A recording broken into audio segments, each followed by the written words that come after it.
Hello, Colourwerx peeps. Good morning to you all. It is so great to have everybody checking in today for another episode of Fab Friday. This is Linda and Carl Sullivan. Carl's at the controls. I'm Linda. We're at the Colourwerx Design House here at Colourwerx Designs. And guess what today is? Today is...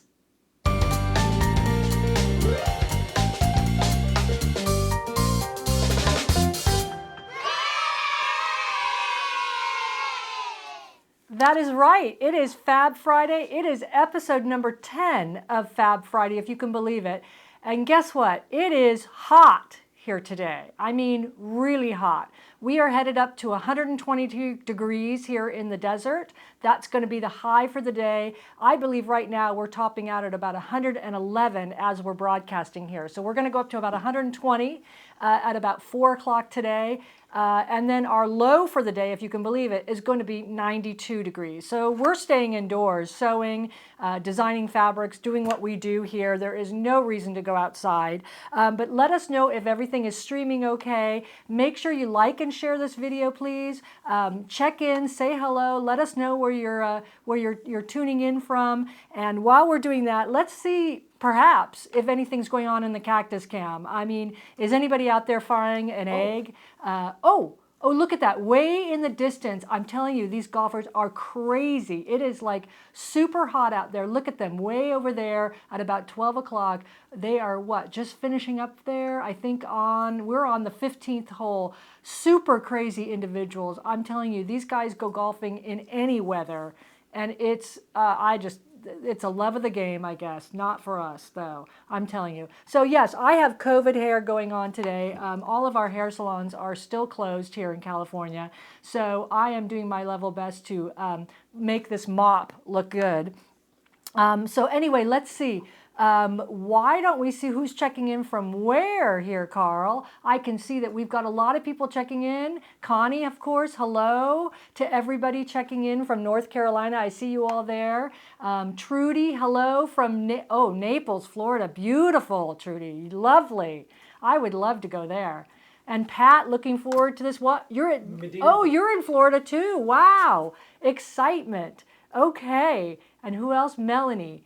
Melanie from upstate New York, welcome. Thank you so much for checking in. This is great, everybody. Hello, hello, hello. So as we mentioned last week, for episode number 9, which was last week's episode, we did a little shop hop last weekend of all our Southern California shop hops. And if you want to see the little video we put together, that's in episode 9 of Fab Friday, which is in our Colourwerx YouTube page. It's also here on the Colourwerx Facebook page that you can review that Fab Friday broadcast. But I did mention last week that we were going to give away two prizes this week to 2 randomly selected winners. One will get a $10 Colourwerx gift card, and the other one gets the Fat Quarter Bundle that we collected during our shop hop. So let's first of all reveal who we gave away the Colourwerx $10 gift card. This was a Colourwerx YouTube subscriber, and she was randomly selected. So who is that winner, Carl? Yay, Josephine T., you are the winner of the $10 Colourwerx gift card. And just to even out the prizes, I'm also going to email you and let you select 3 of your favorite Colourwerx patterns to include with that gift card. The second winner that we're going to announce is going to receive this Fat Quarter Bundle that we collected last week on the shop hop, as well as, and the shop hop was the Southern California Quilters Run. It's over now, but if you want to go see when their next Quilters Run is, go up to www.quiltersrun.com. And we're also going to include in that packet, all these little patterns we collected. But really, it's this beautiful Fat Quarter bundle that we collected out on the road with us. And we randomly selected a winner for that too. And who is that, Carl? Jennifer Hickson, congratulations. So I will contact you and get your shipping address, and yay to all our winners. Make sure you stay tuned to the end of today's show for this week's question to win the $10 Colourwerx gift card, which we'll announce next week. Okay, Let's see who's checking in again from where. Nedra, hello, Nedra from Arizona. I'm wondering how hot it is where you are. I mean, we're 120 degrees. So, and also Donna from Acton, California. Good morning, everybody. Thank you for checking in. And Melanie, whoa, is that a whoa to how hot it is here? It is. It's super hot. Okay, one more. Julie. Hello, so nice to see you both stay cool. Streaming is great. Thank you. And Jennifer, congratulations to you. You won the Shop Hop gift. And Jane Duval from Vermont. Hello. One more, Carl? Yes, Michelle Cooper from Long Beach. Thank you for loving my COVID hair. It's a little scary on top, I'll reveal. It needs a dye job, but I can do that at home. But it is kind of moppy. Okay, I really want to get to our tutorial because I want to show you 3 easy peasy ways of machine quilting. These are patterns that you can do on smaller quilts right on your domestic machine. So I really want to get to that tutorial. It's a bit long, so that way we'll be here. But I do want to make another announcement that over in the Colourwerx shop, we are having our big summer sale in the Colourwerx shop. And what does that mean? That means it's 30% off every fabric bundle that we have and every fabric kit. So, you know, you could pick up these K dessert rolls, which are 6-inch strips times 20 strips in each roll, 30% off. You could pick up some beautiful fat quarter bundles, 30% off. Kits galore. So this is the Color Bug kit. Even if you like the fabrics, 30% off. This is our Color Maze kit right here. That's available, 30% off. The quilt that you see behind me, which is Maud Blossom, that's 30% off for that kit. Bundles are 30% off. This bundle, woo, 30% off. And of course, jelly rolls are 30% off. So all fabric bundles, all fabric kits, all fabrics are 30% off throughout the month of August while supplies last. And I want to thank everybody who's actually ordered so far. We really appreciate your generous support of our little shop. We're trying to make room to bring in some new fabrics for fall and do some new kits for you as well. So let's jump right into the tutorial. As I mentioned, this is 3 easy peasy patterns that you can machine quilt at home on your domestic machine. Domestic machine using your walking foot or your dual feed system, which is like a walking foot on your machine. And I use these a lot, as you'll notice in these videos, for my smaller wall hangings. So things like the Mod Dog, things like a small wall hanging like a Mod Tiki. Anyway, we're going to do this pattern by pattern. So the first pattern is the straight stitch wonky pattern that you can do on your domestic machine. We'll just roll the video and then I'll meet you on over on the overhead to show you some quilts. So go ahead, Carl, roll the video. So the first one I want to show you is this randomly skewed texturized background here that you see on the mini Mod Dog.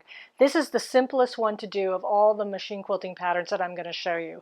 This is also included in the mini Mod Dog pattern, so if you have this, it's on page 2 with diagrams. If you don't, just follow along and it'll be super easy for you to do. You should have already prepared your background with the batting fused to the background fabric, or you can safety pin it, and then you'll have to choose your thread. So here I've got my 6 favorite colors of Aurifil 12 weight thread. These are super chunky, super thick threads. I love to use them for this kind of skewed, slanty background kind of quilting, or you can choose a variegated thread such as this, or this one from King Tut, or just a lovely solid color. Anything works, whatever you'd like to do, it'll look perfect. Once you've chosen your thread, the next thing to do is we're just going to start quilting by actually providing yourself with some drawn lines across the background fabric. And you can do this a couple different ways. You can use any of your markers that you might have, like a Frixion marker or a chalker or a water-soluble marker, anything that won't be non-permanent. I also like to use what I call a Hera marker. And this is available at your quilt shop. It's got this really, really kind of almost Sharpie kind of rounded end here. And what happens is you just drop your ruler anywhere on your background fabric at an angle, slant it, and then you draw the line, or you can use the Hera marker to crease the fabric without actually drawing any line or marking it. And it creates a little crease, if you can see that. And then you just skew your ruler a different angle and different way, and then go ahead give it a nice mark, skew the ruler a different way as well, give it another mark, and now we're ready to take this over to our machine and do the first stitching line. If I'm switching colors with my Aurifil 12 weight, or if you're switching colors, what you'll want to do is draw about 3 lines first, stitch those in with one color, and then come back and draw another 3 lines, change color, and see how you do, and keep adding lines until you've filled in the whole background fabric. So let's do that. So I'm here at my machine, I'm ready to go. I've actually already threaded it up with the 12 weight thread. I'm going to start with the yellow color, but I do want to give you a little tip about using thicker threads or even some of the thicker variegated threads. You're going to want to probably change your needle size up to a 90-14 quilting size needle, or even a 100/16 size needle. And those needles have a bigger eye to them to accommodate the thicker diameter in thread that you're using. So be sure to check your needle. If for any reason the thread starts to fray and break right at the needle, that's a sure sign that you need to switch your needle to a bigger size. Once you're ready to go, just go ahead and put your walking foot into your machine, or for instance, if you have an even feed system like I do on my Bernina here, just engage it from the back. I like to increase my stitch size up to about 3, and you're ready to go. I always start with a little leader piece in there. You can see it right there where you stitch through the little piece of fabric first, and then that way you won't get any snaggled thread underneath or thread mess. Once you feel good, you just start with your first drawn line and you just stitch away.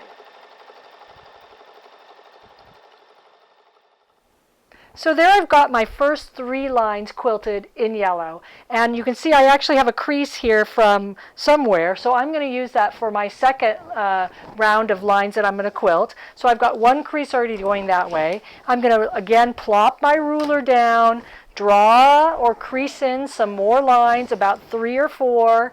Make sure that they look random and they're all going in different directions. And I'm going to take this piece back to my machine and put in the orange thread and quilt those. And I'll just keep going and going until I actually fill in this background completely, or enough that I like it once I put my shape on it.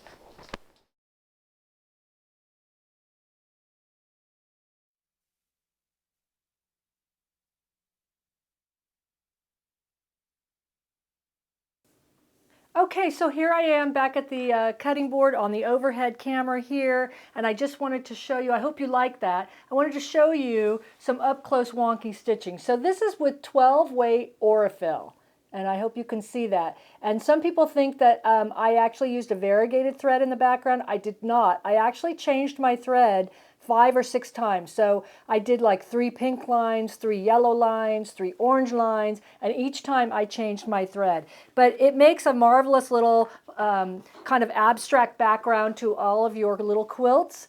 And of course I quilted this before I put my Mod Dog on. So I quilt the background first, then I apply the Mod Dog. And I want to show you also this pillow here. So here's this pillow that we did about 3 weeks ago, this slash and sew pillow. And if I bring it up closer to the camera, you can also see that I did some of that wonky straight stitch quilting there as well. So it's a marvelous little quilting technique to do smaller projects with. And the next quilting pattern that we're going to show now is the curvy quilting pattern. So the next machine quilting pattern that I'd like to show you that you can use in the background is this one that I have here called curvaceous quilting. It's really simple to do, there's no marking necessary, and you simply set your machine at a straight stitch again, and you can use a beautiful variegated thread or a solid colored thread, whatever you'd like. You can really see it happening here on the garden party sample that I've got on the cutting table, and you can see that the lines just undulate in and out of each other, and it runs from the top of the wall hanging to the bottom. What you need to do to get started is, again, have your background fabric sandwiched in with your batting. This one is for my Mod Cat, so since I know I'm going to make a wall hanging out of my Mod Cat, I've actually put the backing fabric already on the back and sandwiched it between the batting and the background fabric. So now we'll move over to the machine and I'll show you how to get started doing curvaceous quilting. So I'm here at my machine, I'm ready to go. Just make sure again that you check your needle, make sure it's the right size for the thread you're using. And you can see I've got my background fabric here. I'm not going to mark it, I'm just going to go ahead and start stitching. And I'm just moving and undulating back and forth, very gentle curves, no sharp turns. It's just a very gentle curve like driving down an old country road. Once I complete that, I'm going to move over about 3 inches and start again. And the idea here is to kind of undulate inward and outward of the first line that you did. But anything goes. So I've done my initial stitching about 3 inches apart here, and you can see I've filled in the background fabric. Now I'm going to go back in and start stitching in between each of these lines. Sometimes I get really carried away and I might stitch 3 or 4 lines in between these lines. Sometimes I might just do 1. So however many you want to do and however dense you want to make your stitching in the background is entirely up to you. I'm going to get started and I'll check back in with you when I finish this up.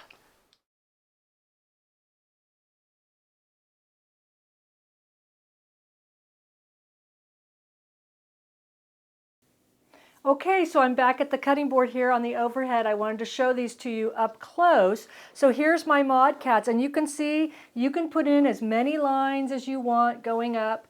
This one doesn't show up quite as well, but I also want to show you the back of this quilt. So again, I haven't had any quilt police come over and take away my quilt yet. I machine quilted the background first, which means I packed the quilting sandwich first with the front, the background fabric, the batting, and the backing fabric, and I machine quilted it all with the curvy quilting first, a thread, and then I put my cat on top and actually appliqued right through to the background. And so you can see the pattern of the cat here, so it almost does machine quilting or outlining of the cat at the same time. And the great thing about this technique is that you don't need to put any stabilizer for this applique stitching. So if you wanted to do a really tight satin stitch, the batting and the backing fabric and the background fabric, meaning the front fabric, act as your stabilizer for your stitches. And so here's some examples of curvy quilting on Mod Cats.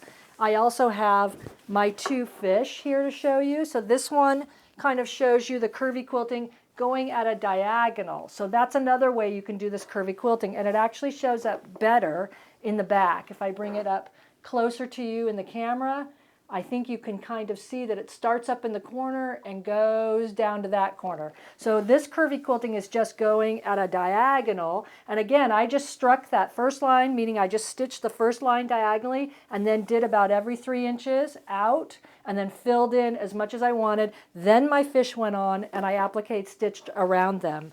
I have one more before we go to the next quilting pattern. This little, upside down, this little flower wall hanging. It's a long little flower, garden flower wall hanging that I did for my friend Jessica over at So Many Creations for her fabric line. And you can see the curvy quilting going up in the background here again. So this is just a nice way of filling in backgrounds for smaller wall hangings. The other thing you can do too with the curvy quilting is grid it. So if you want to go at a diagonal, right, and curvy quilt, you can come back the other way and you can grid your curvy quilting and almost make it look like a fishnet in the background. So we're going to go on to the last quilting pattern that I want to show you today, which is my wonky chevron quilting pattern. So the last quilting pattern I want to show you today, which you can see in the background of this Mod Tiki and also in the background of my mini Mod Dog, is this wonky chevron. And again, it's super easy to do. The way you start, you've got your backing fabric already sandwiched in, and you're just going to draw a wonky chevron. That's going to be the first initial line that you're going to follow. From there on, it's going to be just following the same line over and over. So you can see I've got my Frixion pen, and I'm just free-forming kind of a chevron here, or triangles that undulate across the background. Can you see that? That's going to be my first initial line that I'm going to stitch. So I'm going to go over to my machine and show you how to do that. So I'm at my machine and I'm ready to go. So I'm just going to start stitching right on the chevron line I drew. And this is going to be my first initial stitch. If I come off the line, it's okay.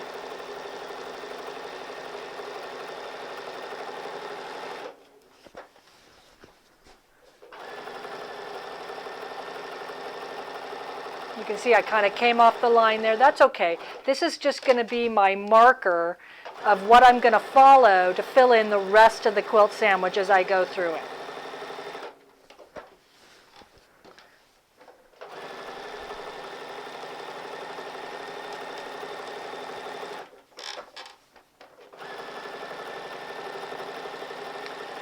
And there you go. I filled in my first line. Now I'm going to go back and echo that line and also improvise as I go through it. And what I mean by that is, let me just get rid of my leader here. What I mean by that is I'm just going to follow along probably about an inch away from where that first line is and follow the same pattern, but also improvise. I might go a little deeper here, and then as I turn up to come up above here, I might actually not go as far up. I might add in another chevron like so. And so you can just have fun making different shapes and patterns out of this original line that you drew.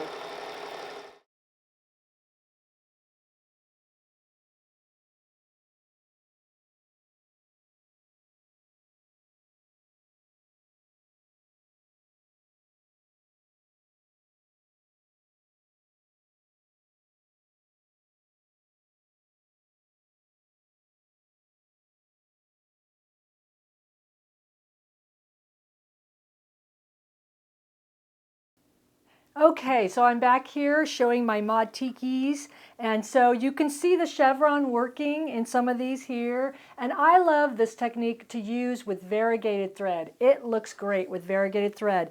And one of the things I also love about this technique, and I'll show this up close at the camera, so you can see all my applique stitching came right through to the back and right on top of the chevron. But the nice thing about the wonky chevron quilting pattern for smaller projects, and I suppose you could do it on bigger projects too, is that it's a wonderful little artsy technique that makes it look like you spent a tremendous amount of time quilting your quilt when you really didn't. So here are my lips. These just came back to me. Let me see if I need the light on. I don't know if that's going to help. Maybe. I've got my light shining so you can better see. This is all cherrywood fabric, so it's a very dense suede-like fabric. And so you can kind of see what I did here. But this just came back to me from the Prince Cherrywood Challenge. It had been touring the United States for about 2 years. And I felt very honored to have my little quilt, which is named Kiss, after the Prince song Kiss, in the exhibit for Cherrywood Challenge. And so you can see I used kind of a variegated thread there. I'm trying to show it for you in the camera. And that's a variegated purple. And again, that's a little bit denser, but you can see how artsy that looks in the background too. So it's really fun. Now I want to show you, let me take the light out, a couple more quilts. So you guys have seen probably this TV set. This is another way that you can machine quilt your quilts on smaller projects or even larger projects, which is just simply setting your machine to a serpentine stitch and then just give yourself one line to start with, meaning draw a line across so you know you're going straight, and then you just use the serpentine stitch a 1/4 inch apart. This is another kind of really artsy way. It just dresses things up a little bit. Here's a table runner that I just finished, and you can see I did the serpentine stitch this way on it, and so that looks really nice too. Now some other things you can do is, I'm just going to show this quickly, is this little sunny. This is the big Dresden sunny that I made out of Allison glass, all in color wheel formation, but really what I want to show you is the background. So here on the background I gridded about every probably 2 inches apart, and I did all that gridding before I actually put the Dresden on. So I gridded and I probably stopped my line about here. So I knew that I needed to stop my lines about an inch in because the Dresden petals were going to cover that all. And so then what I did is actually, the blue might show it better here, is when I got my Dresden on, not only did I zigzag around the Dresden petals on the outside, but I also went in with my walking foot and kind of echo stitched within the petal on a gold thread, and then used a decorative stitch to do this center here, as you can see. So that's a really nice way too, just gives you some ideas. And then here's another example of the serpentine stitch at work on the same quilt, different fabrics from Island Batiks. And so this one is, again, in color wheel formation. I echo stitched the petals once they were put on, but before I did that, I went ahead with some beautiful variegated thread and used the serpentine stitch to kind of come down and create these like rays of like, I don't know, rays of color, rays of sunlight, something like that. And so all this quilting was done prior to putting on the actual Dresden plate. So those are just some great ideas for machine quilting. Go ahead and leave us comments or questions, and I will get back to you after the program if you have any questions about any of these techniques. And of course, these videos are going to be available on the Facebook page and the Colourwerx Quilt Along page and the Colourwerx YouTube page for you to view and share with friends as well if you want to share this video with any friends who might be struggling. All of these techniques were developed basically by me looking at other people's stuff and also in my own sewing room here because I happen to be a really bad free motion machine quilter. So there you go. Let's check in with the Cactus Cam while we get back in place. Oh, I guess the Cactus Cam maybe got too hot. Too hot. Too hot. It looks like we have a hot Cactus Cam out there and it decided to not be on anymore. So here I am back at my station and I want to just thank you guys for tuning in today. So it looks like the Cactus Cam got overheated, unfortunately. It is approaching 120 out there. So let's see who else is checking in. Any questions, Carl? Let's see. Barbara, good morning. Good morning from Granada Hills to you too. Hello, everybody. And we have Terry. Hello, Terry. She's in the car. You're in the car from Arizona? Wow. Okay, anybody else? Yeah, Hi, lots. Nancy. How are you? We have lots. Okay. There's more. More. Nedra, says 118 in Arizona, Nedra says. Okay, so that may be us. I'm not sure. But what else, Carl? Let's go. We're just going through it. Hot and sunny. Hello, Karen. How are you? Nice to have you tuning in today. Terry And anybody have questions? And if you have any questions about the quilting patterns you saw, please, please. Terry says, love the video. Nedra, oh, we just lost that. Oh, let's go back. Nedra showed me something and then it got clicked off. Move it and use the removal tape and use it as a guide. Yes, you can actually tape out that's what Terry's talking about. You can actually put like masking tape or painter's tape across your quilt and use that as a guide when you're machine quilting down. So I want to give you a reminder that the 30% off summer sale is continuing in the Colourwerx shop where you can pick up beautiful bundles. This is the bundle I used to make the quilt that you see right behind me, which we still have kits available. I want to urge you to like and share this video. Make sure that you check out our Colourwerx YouTube, I'm very dry, Colourwerx YouTube channel where you can subscribe as well. And unless we have any other questions, we do. Carl's saying, yes, we do have more comments. Connie, can you use a neutral bobbin color so you don't have to change? Yes, actually you can. You can use a color that matches your backing fabric, and as long as you test your tension, you will be okay. So I use that all the time. I'll usually use a bobbin color that is the same color as my backing fabric. So, and next question, Trudy, what do you use to hold your fabric sandwich together? If I'm doing smaller quilts, like I showed you up on the table there, up on the overhead, I usually use 505 spray, and that's the best spray. It's temporary, so you can reposition your quilt sandwich if you slightly get it not even on all sides. And it happens to be one of the few sprays that does not gum up your needle too much. But I might add that if you are using a fusible spray and you're finding that your machine needle is gumming up a little bit, then go ahead and get some alcohol, like rubbing alcohol on a cotton ball or alcohol swabs, and then every now and then just wipe down your needle and get rid of that gumminess. That happens to all of us. So if gummy needles also don't make very good stitching. So just make sure that if you are using the fusible spray, just keep a little rubbing alcohol next to you on the machine with a cotton ball and just wipe off that needle, and you'll get rid of all that gumminess every now and then. So next question, let's see. Trudy again, are your applique edges raw edge or turned under? Okay, great question. I have immense respect for people who can do hand applique, which means they turn under the edges. I, however, do not. I do raw edge machine applique. So I love the technique of raw edge. I'm what you call probably the most impatient quilter in the world. When I start a project, I want it done. And so all of my applique is raw edge, fusible machine applique. I do like the Fusible Web Heat and Bond Light. I have no affiliation with them. I'm not an influencer of them or anything like that. But I just find that Heat and Bond Light, and it's important that it's light, is the most reliable fusible web out there in regards to its competitors. Anything else, Carl? Before we bug out for the weekend. Just a couple of hellos. We're going to have to stay cool this weekend. Oh, Joy. Thank you. She's checking in from Safety Harbor, Florida. Nice to have you here. Thank you so much for tuning in and joining with us today. Anybody else? Jane, have you appliqued using silks? No, I have not, but I don't see why you couldn't. I mean, why not? I've appliqued with minky, which is the furry fabric. I've appliqued with wool felt. All of those work beautifully using fusible web on the back. So I don't see any reason you couldn't use silk.